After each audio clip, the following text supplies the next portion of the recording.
Hello বন্ধুরা, নমস্কার। আজকে আবার একটা দারুণ স্বাদের রেসিপি নিয়ে চলে এসেছি। আশা করছি আজকের রেসিপিটা তোমাদের খুবই ভালো লাগবে। ভালো লাগলে অবশ্যই লাইক, কমেন্ট, শেয়ার করবে। আর যে সকল বন্ধুরা এখনো আমার চ্যানেলটাকে সাবস্ক্রাইব করনি, অবশ্যই সাবস্ক্রাইব করে এই দিদিটাকে সাপোর্ট করো আর আমার ফ্যামিলিরই একজন সদস্য হয়ে যাও। তাহলে চলো দারুণ স্বাদের রেসিপিটা শুরু করা যাক। তোমরা কিন্তু এখানে দেখেই বুঝতে পারছো, এখানে কিন্তু আমি ভেটকি মাছের কাঁটা নিয়ে নিয়েছি। আজকে কিন্তু ভেটকি মাছের কাঁটা চচ্চড়ি বানিয়ে দেখাবো। আশা করছি আজকের রেসিপিটা কিন্তু তোমাদের খুবই ভালো লাগবে। তাহলে চলো দেরি না করে রেসিপিটা শুরু করা যাক। আমি কিন্তু দেখো উনুনটা ধরিয়ে নিয়েছি, এবার কড়াইটা বসিয়ে দিচ্ছি। কড়াইতে কিন্তু আমি তেল দিয়ে দিচ্ছি।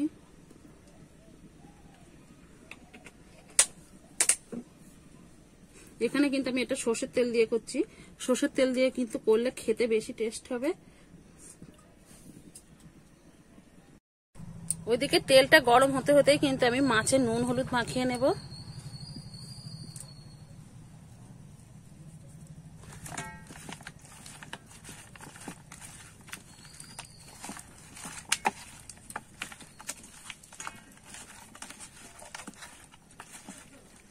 আমি কিন্তু মাছের নুন হলুদ মাখিয়ে নিয়েছি। তেলটা কিন্তু গরম হয়ে গেছে, একটু নেড়ে নেব।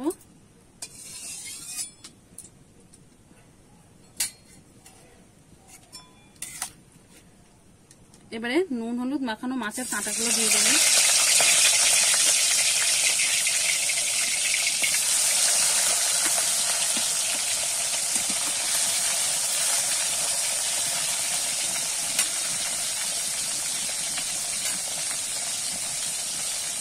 উল্টে পাল্টে কিন্তু আমি মাছের কাঁটাগুলো ভেজে নেব।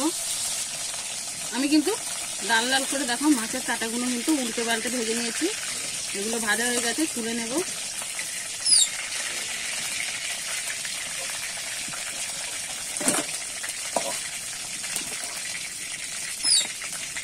দেখো এরকম কিন্তু লাল লাল করে ভেজে নিতে হবে। আর যেগুলো আছে আমি কিন্তু একইভাবে মাছের কাঁটাগুলো ভেজে নেব।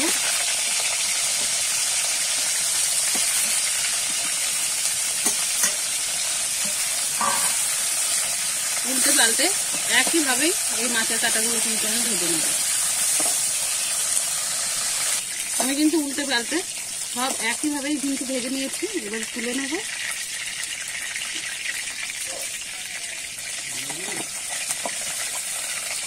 দেখো আমার সব কিন্তু মাছের কাঁটা ভাজা হয়ে গেছে। ওই তেলেতেই কিন্তু আমি গোটা শুকনো লঙ্কা দুটো আর জিরে ফোড়ন দিয়ে দেব। ফোড়নটা আমি একটু ভেজে নেব।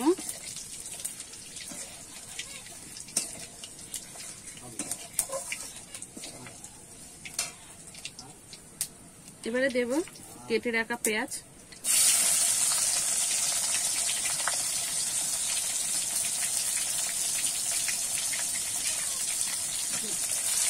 এবারে কিন্তু পেঁয়াজটা আমি লাল লাল করে ভেজে নেব।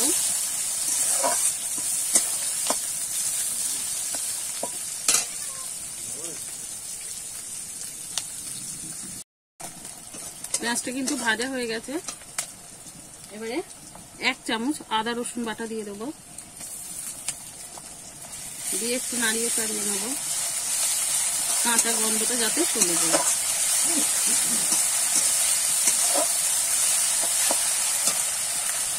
এবারে দিয়ে দেবো টমেটো কুচি। একের সঙ্গে মিশানো এইভাবে ভালো করে নাড়িয়ে একটুখানি ভাজা ভাজা করে নেব।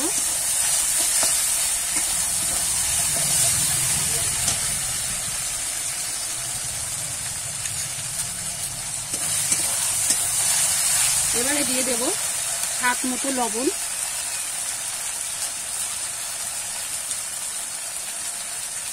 দিয়ে দেবো ঝাল লঙ্কার গুঁড়ো 1 চামচ, পরিমাণ মতো হলুদ গুঁড়ো। আর এখানে আমি 1 চামচ মিট মশলা দেবো। এই মিট মশলাটা দিলে কিন্তু খেতে খুব সুন্দর লাগবে।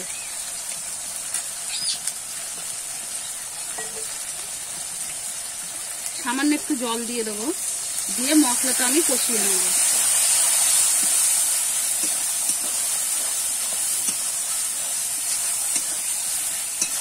দেখো আমি মশলাটা কিন্তু খুব সুন্দর করে কষিয়ে নিয়েছি, আর মশলা থেকে কিন্তু তেলটা ছেড়ে দিচ্ছে। দেখে কিন্তু তোমরা বুঝতেই পারছো আমার কিন্তু মশলাটা খুব সুন্দর করে কষানো হয়ে গেছে।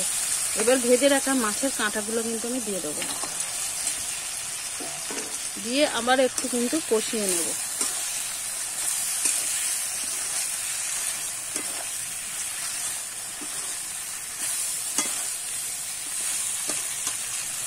নাড়িয়ে চাড়িয়ে আমি একটুখানি কষিয়ে নিয়েছি, এবারে কিন্তু জল দিয়ে দেবো।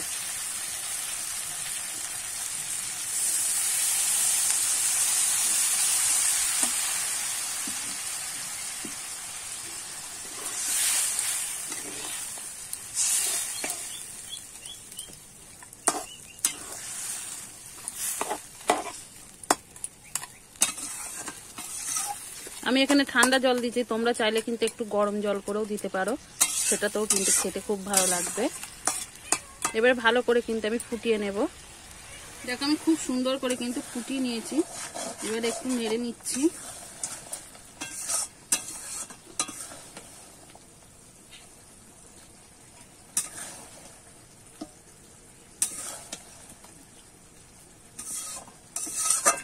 এবারে দিয়ে দেব গরম মশলা গুঁড়ো,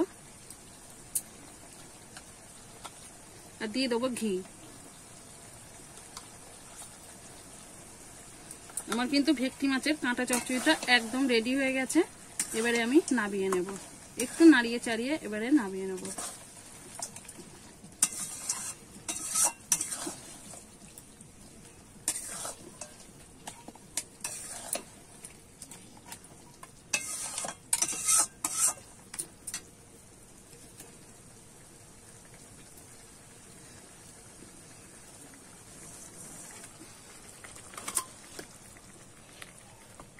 দেখো এখানে তো নাবিয়ে নিয়েছি, এবার আমি একটা পাত্রে নাবিয়ে তোমাদের দেখাচ্ছি কেমন হয়েছে।